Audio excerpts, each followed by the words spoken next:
So that's the commuter rail. And now on to ferries. So just a small history on ferries. In the early 1800s, ferry was actually a very popular mode of transportation, especially between East Boston and the mainland, because this is before the construction of tunnels that allowed people in East Boston to get to the mainland.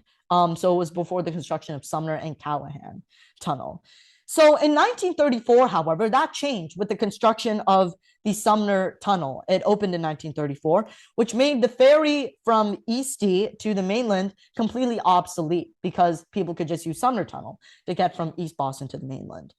In 1961, Callahan Tunnel opened, making the ferry from mainland to East Boston obsolete. By this time, many other ferry lines had also been made obsolete with the construction of bridges and tunnels. However, in 1975, this didn't stop the Boston Hingham Hull ferry from beginning service.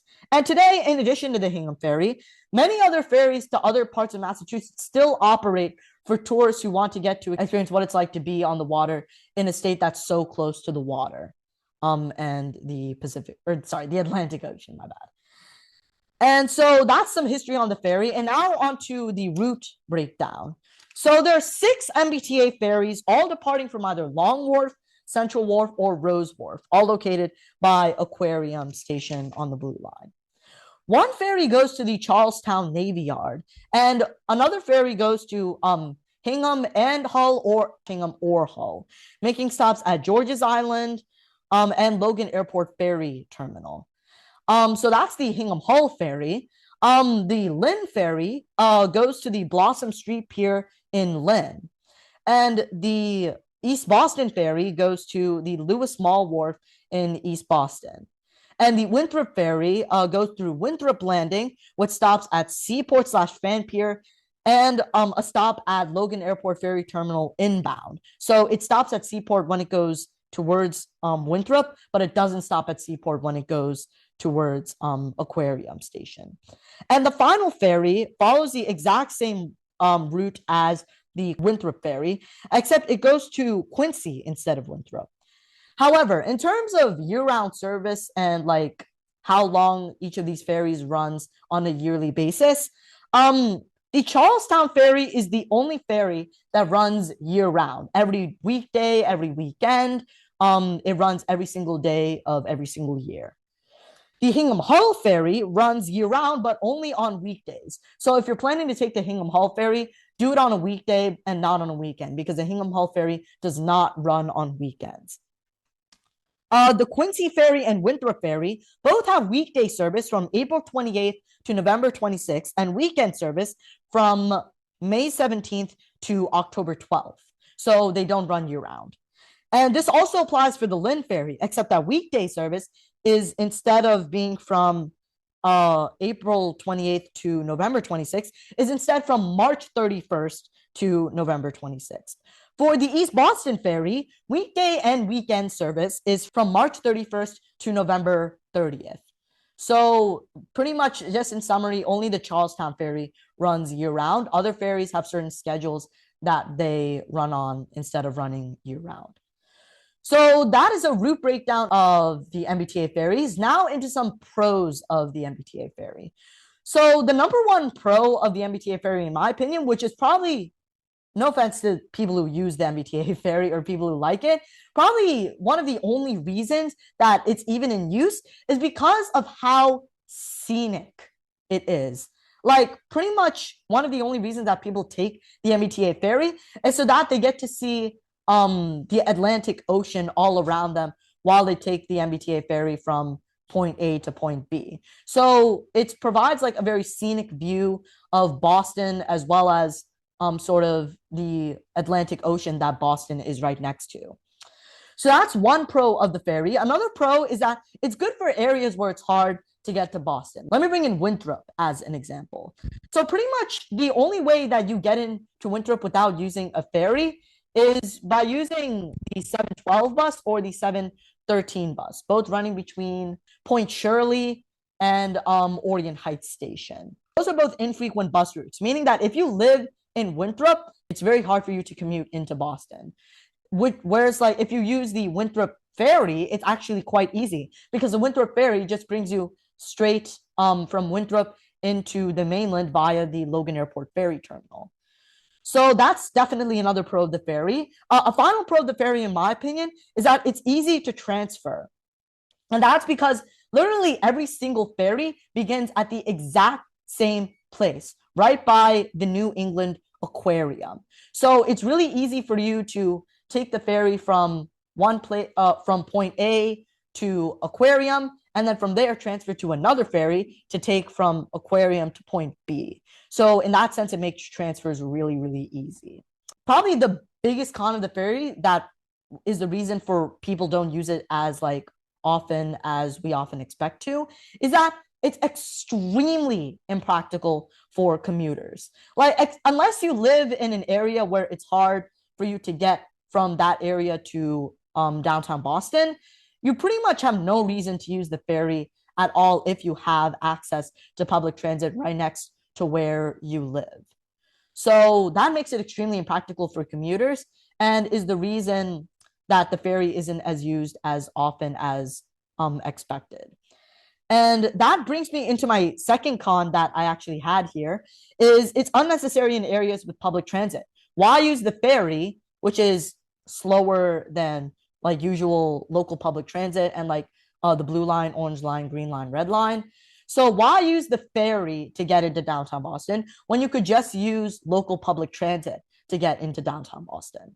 So that's my second con for the ferry. And my third con for the MBTA ferry is that it doesn't come as often as local trains in Boston do. So as I said before, local trains in Boston usually come pretty frequently every 3 to 7 minutes. However, the ferry only comes once every 30 minutes. So once again, why use the ferry when you could just use Boston's local public transit lines? So those last two cons that I just mentioned pretty much back up the point that it's impractical for commuters. So those are some pros and cons of the MBTA ferry. And now into some notable stops of the MBTA ferry. Actually, there are no MBTA. I mean, actually, let me rephrase that. I thought that it was pretty impractical for a notable stops segment on the MBTA ferry, since there are so few stops on the MBTA's ferry system anyway. So why would you want to make a notable stops segment for that? So yeah, that's sort of why I'm not making a notable stops segment for the MBTA ferry. So that's the MBTA ferry for you guys. And now on to buses in the MBTA system. So some history for buses. In 1964, the MBTA is established and takes over operations of several private bus companies. And throughout the 70s and the 80s, much of the streetcar service in Boston is replaced by bus connections. And in 1999, the MBTA's service extends to 175 cities and towns with the help of bus routes. And throughout the 2000s and the 2010s and the 2020s, older trolley buses are replaced by newer diesel hybrid buses and eventually electric buses, sort of demonstrating the MBTA's commitment to lower their environmental impact. So that's some history on buses in Boston. And now for route breakdown, I decided that it would be impractical to cover every single bus route in Boston since there are a lot of buses in Boston. I mean, a lot. So I figured it would be impractical to do a route breakdown for every single one of them. So on screen for 10 seconds, I'm just going to put a map of frequent bus routes in Boston that you can just take a look at real quick, screenshot if you need to. There's a photo of it on the MBTA website as well. So yeah, take a look at it if you need to. So now on to some pros and cons of the bus. So probably the first pro of the bus is that it services places not as accessible by train. That's the function of a bus anyways, right? Like if you live in a place that is like not right by a local public transit train station, then you can just use the bus to get from your house to a train station along some local public transit line in Boston. So that's definitely one pro of the bus. Another pro of the bus is that it's environmentally friendly. As I mentioned in my history segment, many of the MBTA's buses are diesel hybrid buses or electric buses, meaning that if you're going to take the bus, you are being environmentally friendly because of how little gas MBTA buses use up. So that's the second pro of the bus. probably the final pro of the MBTA bus, in my opinion, is that it's cheaper than other modes of public transit. So I'm going to elaborate on this in my fare overview. So I'm not going to cover it deeply right now. So if you want to know a little bit more about that pro, then stick around until I cover fares in the MBTA system. So now onto some cons of the bus. So probably the number one con of the bus that comes with probably every single bus connection is that it's slower than the train. And this can be expected, right? As I mentioned in my Silver Line segment, this is inherent with buses. Like, I don't think I really need to elaborate on that all that much. I think, yeah, you guys get it. The trains are usually faster than buses, which is why I put this con down here. And so my second con of the MBTA bus is that it doesn't come as often as trains. Like, even for frequent bus routes compared to trains, which come usually every 3 to 7 minutes, buses usually come quite similar to the Silver Line, actually, usually every 10 to 15 minutes. So they don't really come as often as local trains in Boston do. So that's a second con of the MBTA bus. And the third and final con of the MBTA bus, in my opinion, is that it's much more susceptible to delays. And the reason for this is because of course, above ground traffic. And this is inherent with literally every big city. Every big city has traffic in some way, shape, or form. And that's in Boston as well, probably even more so in Boston. So if you're planning to use the bus, make sure you set aside some wiggle room, because there are probably going to be delays when you do decide to use buses because of traffic, pedestrians, and other such things. So those are some pros and cons of the MBTA buses. And now onto the final segment of buses, which is notable stops. So probably the number one notable stop in the MBTA bus system is Forest Hills, which is the final stop actually along the Orange Line. And it has 18 bus connections, which is a lot of bus connections. I remember hearing from somebody that the Forest Hills had like the largest busway in Boston. Don't quote me on that, but yeah, just keep that in mind, that Forest Hills has one of the largest, if not the largest, busways in Boston with 18 bus connections. So a few of the notable ones are the 31 bus to Mattapan, the 32 bus to Wolcott Square, and the 39 bus to Back Bay. So those are some frequent bus routes that go through Forest Hills. And it also has commuter rail connections, providing connections to the Needham line, the Providence-Stoughton line, and the Franklin-Foxborough line sometimes. Because, of course, the Franklin-Foxborough line has two ways of getting out of Boston, one way by using the Southwest Corridor and one way by using the Fairmount line. And in terms of tourist attractions, the Forest Hills actually can give you service to the Arnold Arboretum, which is located right by Forest Hills. So in case you're a tourist in Boston and you want to check out a popular tourist attraction, I highly recommend checking out Arnold Arboretum, since it is a beautiful natural space and located right by Forest Hills. So it's really easy for you to get to. And probably another notable stop just overall in the MBTA bus system that I consider notable is Nubian Station, because it provides connections on the SL4, the SL5, as well as 15 bus connections, as I mentioned in my Silver Line segment. A few of these notable bus connections are the 1 bus to Harvard, the 15 bus to Ruggles/Fields Corner, the 23 bus to Ruggles/Ashmont, the 28 bus to Ruggles/Mattapan, and the 66 bus to Harvard via Alston. So that's why Nubian Station is a notable station in the MBTA bus system. And probably another notable station in the MBTA bus system that I consider notable is Harvard Station, because it provides 11 bus connections and is a terminus for quite a few of these buses, actually. And a few of these notable buses are the 1 bus to Nubian Station, the 66 bus to Nubian Station via Alston, the 71 bus to Watertown Square, the 73 bus to Waverly, the 77 bus to Arlington Heights, and the 109 bus to Linden Square via Sullivan. So as you can see, a lot of notable buses go through Harvard Station. And the second to last station in the MBTA bus system that I think is notable is Ruggles Station, because it has 13 bus connections as well as an Orange Line connection. A few of these notable bus connections are the 15 bus to Fields Corner, the 22 bus to Ashmont, the 23 bus to Ashmont, and the 28 bus to Mattapan. And it also has commuter rail connections with the Needham line, the Providence Stoughton line, and the Franklin Foxborough line sometimes. And the final stop in the MBTA bus system that's notable for me is Wonderland Station, which is the final stop on the Blue Line. And it has 11 bus connections. And a few of these notable bus connections are the 116 bus to Maverick and the 110 bus to Wellington. So as you can see there, the stations that I listed just then, a lot of bus connections plus connections to Boston's local public transit lines. So those are MBTA buses for you guys. And now onto our final segment of our MBTA video today is the fare overview. So I'll be starting out by talking about fares on subways and buses. So it's $2.40 for a one-way ticket on the green line, the blue line, the red line, the orange line, the SL1, the SL2, and the SL3. While it's $1.70 for a one-way ticket on any bus connection, plus the SL4 and the SL5.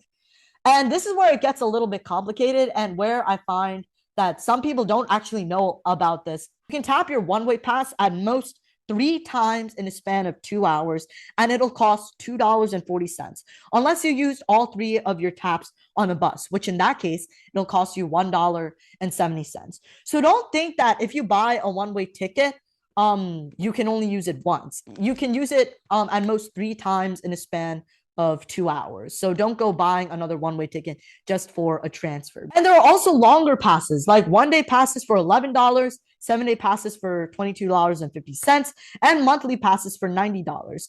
And these are all for buses, subway, and the Silver Line. But there is a cheaply monthly bus SL4 and SL5 pass for only $55.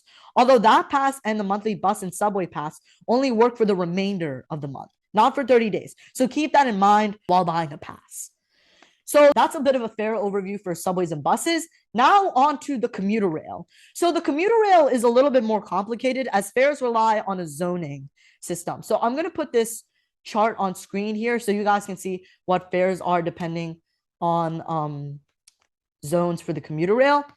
And if you don't know, if you don't know what zones are for the commuter rail, you can go on the MBTA website actually, and you can find a zoning map for different commuter rail stations, which essentially means that the further you go out of Boston, like the further you leave Boston, the more you're going to have to pay for a one-way ticket / a monthly pass. So if you go on the MBTA website, you can find a zoning map so you know how much it costs to go from one station to another or from one zone to another. And so while the chart is on screen right now, let me talk about some of the different parts of this chart. So the monthly pass on Charlie ticket gets you unlimited travel on the commuter rail up to a designated zone, as well as the subway, bus, Charlestown and East Boston ferries, the Winthrop and Quincy ferries. If you decide to designate your monthly pass on Charlie ticket for a zone greater than or equal to zone 1, you also get access to the Lynn Ferry in addition to the Winthrop and Quincy ferries if you designate your pass for zones greater than or equal to zone 2. And you get access to the Hingham and Hull Ferry as well if you designate your pass for zones greater than or equal to zone 6. However, if the monthly pass on Charlie ticket is an interzonal pass, then you only get the bus as an added benefit to the commuter rail. And so the one-way column on the chart here is for one-way trips on the commuter rail with no added benefits. You only get a trip from one station on the commuter rail to another station on the commuter rail. Nothing more, nothing less. And the monthly pass on the M-Ticket app gets you unlimited commuter rail travel up to a designated zone and unlimited ferry travel regardless of designated zone. And outside of the chart, there are 1-day, 7-day, and remainder of month commuter rail zone 1A passes, meaning you have unlimited travel on the commuter rail within zone 1A, as well as on the subway, bus, and the Charlestown and East Boston ferries for either 1 day, the rest of the month, or 7 days. 1 day costs $11, the rest of the month costs $90, and 7-day passes cost $22.50. And one thing I really like that the MBTA did for the commuter rail fares is that they also implemented weekend passes for only $10 that are valid for all zones and all commuter rail lines for the whole weekend for unlimited travel. So if you are using the commuter rail on a weekend and you plan to maybe do a lot of traveling, or you plan to travel to a faraway zone, I highly recommend buying the weekend pass since it's only $10. So you might end up paying less than if you would buy just a normal one-way ticket. So that's a bit of overview on the commuter rail fares. Now on to the ferry and how fares work for MBTA ferries. So I'm going to put a chart on screen real quick right now showing one-way fares for each ferry and how much they cost. The price for a one-way ticket on the East Boston ferry is $2.40. For the Charlestown ferry, it's $3.70. For the Winthrop ferry, it's $6.50. For the Quincy ferry, it's $6.50 as well. For the Lynn ferry, it's only $7. And for the Hingham and Hull ferry, it's $9.75. So that's a bit of an overview on how much one-way fares cost on each MBTA ferry line. So now I'm going to put a chart on screen showing the cost of ferry passes for each MBTA ferry. So for a monthly commuter rail zone 1A pass, you get access to unlimited travel on the Charlestown and East Boston ferries, as well as subway, Silver Line, bus, and commuter rail travel within zone 1A. And that costs $90. For a monthly M ticket pass for the Charlestown and East Boston ferries, you got unlimited travel on the Charlestown and East Boston ferries. Nothing more, nothing less. So you don't get any added benefits to that. And that only costs $80. So $10 less than if you would be getting added benefits. And for the monthly Hingham and Hull ferry pass for Charlie ticket, you get unlimited travel on all MBTA ferries, plus the subway, Silver Line, bus, and commuter rail travel within zones 1A to 5. So that's sort of like the all-inclusive pass if you wanted to get access to all MBTA ferries plus as many added benefits as possible. However, this is extremely expensive, costing $329. So it is quite expensive for that pass. However, for a monthly M ticket pass for the Hingham and Hull ferry, you get unlimited travel on all MBTA ferries, but no added benefits. And that's $10 less than the Charlie ticket pass for the Hingham and Hull ferry, only $319. And for the second to last ferry pass on the MBTA ferry is the monthly Charlie ticket pass on the Lynn ferry. For that, you get unlimited travel on the Charlestown, Lynn, Winthrop, and Quincy ferries, as well as the subway, the Silver Line, the bus, and commuter rail travel within zones 1A and 2. And that's $232. And for our final ferry pass is the monthly Charlie ticket pass for the Winthrop and Quincy ferries. For the monthly Winthrop / Quincy ferry pass, you get unlimited access to the Charlestown, Winthrop, and Quincy ferries, as well as the subway, Silver Line, bus, and commuter rail travel within zones 1A through 1. So that's a little bit of an overview on fares. And I believe that's also the end of today's video. So I want to thank you guys so much for watching again, and just for sharing in my love of the MBTA throughout these past two videos. It's just great to have like a great fan base to sort of talk about these ideas that I'm interested in. And for these past two videos, it was the MBTA. And so I'm glad that I was able to share all this knowledge with you guys so that you guys can use it maybe if you're in Boston or like a tourist or you moved here recently. So I hope I was of great service to you and I made your visit here or your move here just a little bit easier. So yeah, that is the end of today's episode here. Thank you guys so much for watching again. Make sure to hit that like button, hit that subscribe button, and click the little bell icon. Thank you guys once again so much for watching. And remember, dare to dream big.